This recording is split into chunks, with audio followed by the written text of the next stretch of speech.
Olá, amigos, aqui é Artemisa Azevedo. Olha só, nós vamos voltar agora com as entrevistas e eu vou começar hoje com a entrevista que fala sobre a importância de guardar corretamente os medicamentos, de armazenar corretamente os medicamentos, né?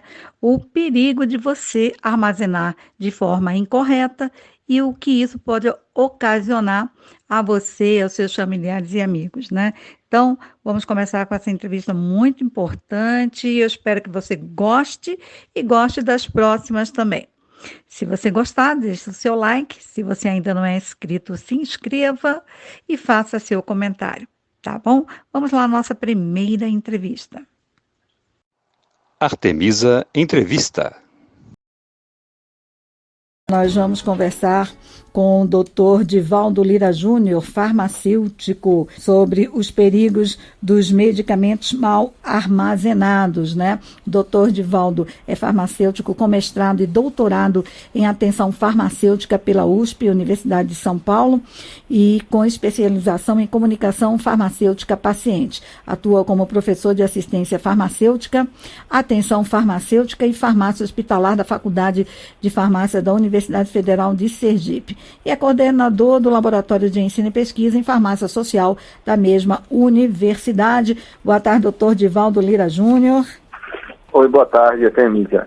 É um prazer ter a sua participação em nosso programa, viu? Tá, prazer é todo meu. Doutor, o senhor alerta aos ouvintes para que tenham cuidado com a maneira como armazenam medicamentos em casa. Segundo o senhor, se forem mal armazenados, eles podem perder parte do princípio ativo e não fazer o efeito aguardado, né? Doutor, por que isso acontece? Então, os medicamentos, eles são instrumentos de saúde muito delicados. E por conta disso, fatores como a luminosidade, o calor, a umidade, eles podem influenciar diretamente na resposta terapêutica.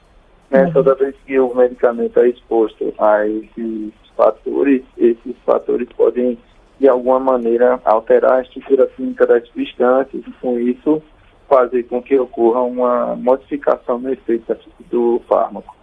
O senhor pode citar exemplos mais comuns de medicamentos que perdem o princípio ativo se forem armazenados incorretamente? Sim, com certeza. No caso, por exemplo, das vitaminas, elas têm alteração de cor e até da consistência dela. Ela fica amarronzada, ela esfarela.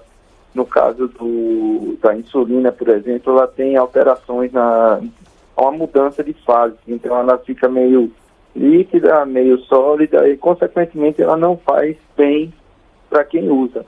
Então, a gente tem que ter um cuidado mais... um cuidado redobrado no que diz respeito a essa questão da guarda desses medicamentos, porque eles realmente podem causar efeitos que podem ser deletérios ao paciente. Agora, doutor, nós, pacientes, a gente consegue identificar os medicamentos que perderam o princípio ativo por serem armazenados incorretamente? Tem como a gente identificar? Tem. Na maioria das vezes, não. Isso é o grande risco, né? Em muitos casos, os medicamentos eles não são possíveis da gente observar assim, essas alterações. Mas, como eu já falei, em casos como da insulina, em que a gente consegue, a olho nu, ver que uma parte que for sólida, outra ficou líquida, né? Muitas vezes isso acontece pelo paciente deixar o medicamento fora da geladeira e aí a proliferação de determinados micro-organismos. A gente pode ver isso no caso das vitaminas, como eu já citei anteriormente, que a gente consegue ver uma coloração diferente, uma consistência diferente.